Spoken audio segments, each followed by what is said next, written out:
अस्सलाम वालेकुम, मैं हूं आज़ाद चाय वाला एंड अब देख रही हो नया माइक ये मैं पाकिस्तान लेने के जा रहा हूं। एंड क्या किया मैंने, निकाला जस्ट टू टेस्ट कि काम करता है कि नहीं करता। जब मैं लोगों के इंटरव्यू करूंगा ना कि जी आपके लिए सब्ज़ी वाला का दूसरा तीसरा एक्सेट्रा, तो ये काम देगा। अदरवाइज लुक्स प्रोफेशनल, अच्छा लगता है एंड थोड़ा प्रेशर पता है यार ये बंदा है भी उठा के नहीं मुँह आ गया मेरा इंटरव्यू लेने के लिए, ये कोई पीछे इसके कुछ जोर है एंड वो भी अच्छा अच्छा जवाब देंगे, बन ठन के बैठेंगे आगे से। एनीवे मैंने आपको बतानी है मेरी जो सेकंड बिजनेस थी उसकी कहानी सुनानी है, पहले की सुना चुका हूँ। ओके सो दूसरा मैं तकरीबन 14-15 साल का था। ओके तो मैं 9वीं फिनिश करके आया, अभी इम्तिहान दे दिए या वापस आया। तो जब मैं घर पहुंचा तो मुझे वहाँ पे मैंने अपनी अम्मी को देखा, वो रो रही थी। ओके तो मैंने पूछा क्यों रो रही हैं एंड वो कहती हैं कि जो मुझे उन्होंने what I got from it कि जी पैसे ख़त्म हो चुके हैं, पैसे हमारे पास नहीं है, हमने काफ़ी उधार उठा लिया एक्सेट्रा एक्सेट्रा। क्यों उधार उठाया, क्यों पैसे नहीं है? क्योंकि चंद साल ऑलमोस्ट 1 साल पहले मेरे अब्बू का एक्सीडेंट हुआ था। हम घर में अपनी जो सैन था ना उसको लेवल करवा रहे थे, तो एक ट्रैक्टर वाला था जो उसको लेवल कर रहा था। तो क्या हुआ, मेरे अब्बू और मेरे भाई खड़े हुए हैं जी, वो जो सीमेंट वाली जगह नहीं होती जहाँ पे बारिश पड़ती है, पातशाह हम उसे बोलते हैं पंजाबी में, वहाँ पे खड़े हुए थे। तो यकदम वो जो ट्रैक्टर वाला है ना, वो बजाय के आगे ऐसे सीधे पीछे आगे पीछे जाने की उनकी तरफ फिरता है और उनका पाँव काट देता है। मेरे भाई को चोट आई, उनके एक टांग जो है ना एब्सोल्युटली 2 होगी कि अगर आप उसको उठाओ ना तो बस थोड़ा सा मांस ही था, जिल्द ही थी जो उसको पकड़ के रख रही थी, गोश्त भी चला गया था। तो क्योंकि हम सब लोग साथ में ही चाय पी रहे थे, लूडो खेल रहे थे या वो गाटियाँ खेल रहे, कुछ ना कुछ खेल रहे थे, तो ड्राफ्ट खेल रहे थे। तो क्या हुआ कि मेरे चचा वगैरह ने जल्दी उनको वैगन में डाला और अस्पताल ले गए।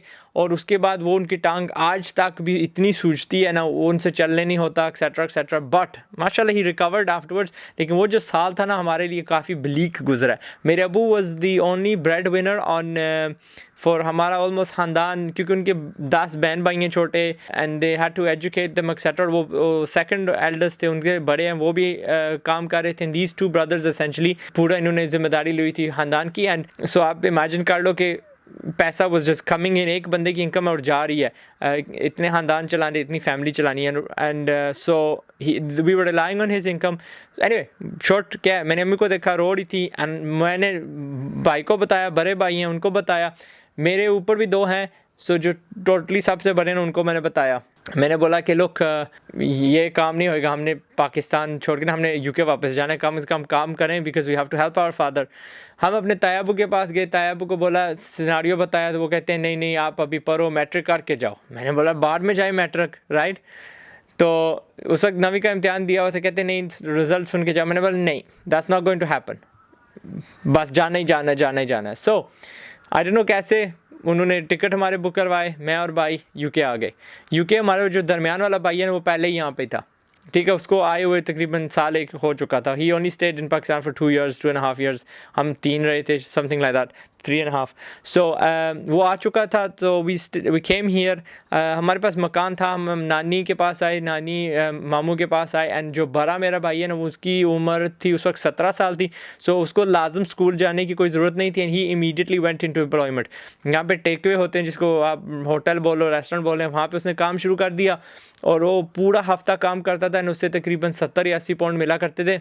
एंड मे बी लेटर अपनी जब दुकान पे आया तो उसको 100 पाउंड मिलते थे पूरे हफ्ते के। 6 दिन काम करने पड़ते थे या ऑलमोस्ट 7 दिन उसको काम करने पड़ते थे। तो मैं, क्योंकि मुझे तो लाजमी बाय लॉ स्कूल जाना पड़ता था, but I still had to work, मुझे कोई जॉब नहीं देता था। So what I did was कि मैंने यहाँ पे कार बूट सेल होती है जिसको आप समझ लो रेडी वाला सिस्टम होता है, लेकिन बिना रेडी के वो रेडी लगाना पक्की फुल होती है। और वो एक बाज़ार होता है जो संडे सैटरडे को भी लगता है और एक लैदा सा थोड़ा सा टाइम होता है। So what I started to do कि मैंने वहाँ पे वो सोचा कि मैं वहाँ पे क्या कुछ बेचूं। मेरे नाना, अल्लाह उनको जन्नत नसीब करे, अमेजिंग मैन, उन्होंने मेरी मदद की, उन्होंने मुझे कुछ पैसे दिए, मैं जाके और मुझे साथ लेके भी गए। हम काफ़ी थोक की दुकानों पे गए। तो जो पहली चीज़ मेरे हाथ में आई तो वो थी ईस्टर एग्स। ईस्टर वो वक्त आ चुका है अभी, लिटरली आज ईस्टर का समझ ले, आज गुड फ्राइडे है, 2 दिन के बाद ईस्टर हो जाएगी।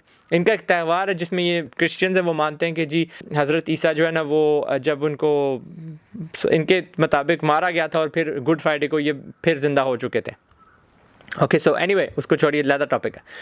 तो ये क्या करते हैं, इसको सेलिब्रेट करने के लिए इनके पास अंडे होते हैं बड़े बड़े चॉकलेट के। तो जब अभी क्या कहते हैं, इससे पहले ये 5-5, 6-6, 7-7 पाउंड के होते हैं। जैसे ही ये ख़त्म होता है त्यौहार, तो उनकी कीमत ड्रॉप हो जाती है। ज़ाहिर है किसी को चाहिए ही नहीं, अगला सीज़न कोई और मदर्स डे आ जाएगा, फ़लान चीज़ आ जाएगी, पैनकेक डे आ जाएगा, कोई और नया आ जाएगा त्यौहार, और उसकी तैयारी में ये ख़त्म हो जाता है सारा सिलसिला। और ये थोक ऐसे बंदों के पास चली जाती है जो ये पेनीज़ पे, यानी कि बहुत ही यानी अगर 100 रुपये की चीज़ है तो वो 10-15 की बेच देते हैं। ओके, सो मैं उनके पास गया, मैंने एक आध पैलेट उनसे लिया इन चॉकलेट्स का। मैं गया कार्डबोर्ड सेल पे बेचना शुरू किया, एंड आई वाज अमेज्ड कि एक ही हफ्ते में जब मैं गया, गॉन। मैंने जाते साथ ही शायद 100 या 150 पाउंड कमाया 3 घंटों में, विच वाज अमेजिंग। मेरा पीछे ख़ानदान था obviously that needed to be taken care of etcetera. तो मैं तो बहुत खुश हुआ। एंड पीपल ऊपर से सोच लीजिए कि जो एक बंदा फुल टाइम काम करता है उससे 100 पाउंड मिलता है, वो भी 6-7 दिन पूरे 12 घंटे या 8 घंटे दिन के काम करता है, उससे जाके 100 पाउंड मिलता है, और मैंने 3 घंटों में 150 कमा लिया। So I was very very happy.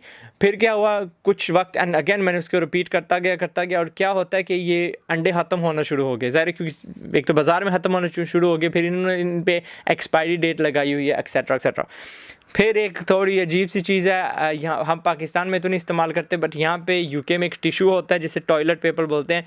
ये जब अपना काम करते हैं बाथरूम जाने का, तो पानी नहीं इस्तेमाल करते, पेपर इस्तेमाल करते हैं, टिशू पेपर इस्तेमाल करते हैं। तो मैंने बोला यार पूरा इंग्लैंड को टिशू पेपर तो चाहिए ना, इस्तेमाल करते हैं ना, सब लोग लेंगे। तो ये लेते हैं अमूमन ब्रांडेड पैक सी चीज़ लेते हैं, और वो ज़ाहिर उसका अच्छा खासा पैसा देते हैं। मैंने क्या किया, मैं गया बाज़ार में और मैंने अनब्रांडेड बिना पैकेजिंग के, बस वो रोल नहीं होते पेपर, वो मैंने थोक में लेना शुरू कर दिए। और बाज़ार में मैं क्या कर रहा था, मैंने अच्छी खासी वो पाली क्या कहते हैं, पाली कहते हैं ना, मैंने इस तरह वो जोड़ के रखे हुए थे। और खालाएँ मासियाँ जो भी होती थी आती थी, लोग आते थे, और उनको ना मैं आम से शॉपर में डाल के ना दे दिया करता था, and it really was successful. लेकिन एंड मेरे पास एक टाइम था कि मेरे पास 3 बंदे थे काम कर रहे, मैं, मेरा भाई और एक मार्क हुआ करता था यहाँ पे, बड़ा अच्छा बच्चा है, अब तो मैनेजर बन गया होटल का, but he used to help me. उनको मैं तनख्वाह दिया करता था, 10 पाउंड दिया करता था फॉर द 3 आवर्स 4 आवर्स जो मेरे साथ वो काम करते थे। लोडिंग करके जानी वहाँ से, फिर गाड़ी वाले, मैं चला नहीं सकता था गाड़ी, अपनी फैमिली के इस्तेमाल करनी पड़ती थी, वैन होती थी, उस बंदे को भी 10 पाउंड देने पड़ते थे। कभी कभार मेरे नाना मेरी हेल्प करते थे, obviously he doesn't charge माशाल्लाह, एंड सो इट वाज ये था मेरा सेकंड बिज़नेस। लेकिन इसकी ठप कहाँ पे हुई, यहाँ पे जो कार्डबोर्ड सेल होती है उसका एक लिमिटेड टाइम होता है, वो तकरीबन 6 महीने चलती है, 6 महीने बंद होती है, 6 महीने चलती है, क्यों बारिश शुरू हो जाती है, मौसम बदल जाता है, एक्सेट्रा एक्सेट्रा एक्सेट्रा। ये तकरीबन अप्रैल में स्टार्ट होती है, अभी भी स्टार्ट हो चुकी है, अभी स्टार्ट होती है और सितंबर तक लास्ट करती है। So you can imagine August September and तक ना ये चलती रहती है। एंड वो उससे उस बिज़नेस से क्या हुआ, जो मेरी फैमिली को इमीडिएटली जो ज़रूरत थी ना पैसे की, वो हमारी ज़रूरत पूरी हो गई। एंड उसके बाद वो बिज़नेस मैंने फिर दोहराने की कोशिश नहीं की, क्योंकि obviously from there I went on to other things. मैंने पढ़ाई मुकम्मल की, आई डिड, मेरे अब्बू वापस आ गए पाकिस्तान से इंग्लैंड, उन्होंने फिर जॉब स्टार्ट की, बिज़नेस स्टार्ट किया, we helped with them, and बाकी is in front of you अल्हम्दुलिल्लाह। अल्लाह हैज़ बीन काफ़ी gracious to us, generous to us, and बस मैंने कहानी शेयर करनी थी। अगेन मैं सबक क्या सिखा रहा हूँ, it takes only a little amount of money, बस थोड़ा आइडिया का होता है, थोड़ा ज़ोर का होता है, जिसको भूख होती है, जिसको करना होता है वो कर लेता है, जिसको बातें करनी होती है, जिसको प्लानिंग करनी होती है, वो प्लानिंग में मर जाता है बेचारा, ठीक है, बूढ़ा हो जाता है। सो प्लानिंग कम, प्रैक्टिकल करो, या डूबो या तरो, लेकिन ये नहीं है कि किनारे पे सोचना है कि छलांग लगानी है कि नहीं लगानी। Okay, so that's it. मैं हौजा चाय वाला, अपना ख्याल रखिएगा। आई होप ये माइक बुरा नहीं है, आई होप इसमें कोई ये नहीं है कि मुझे फिर रिकॉर्ड करना पड़ेगा। I hope it is recording.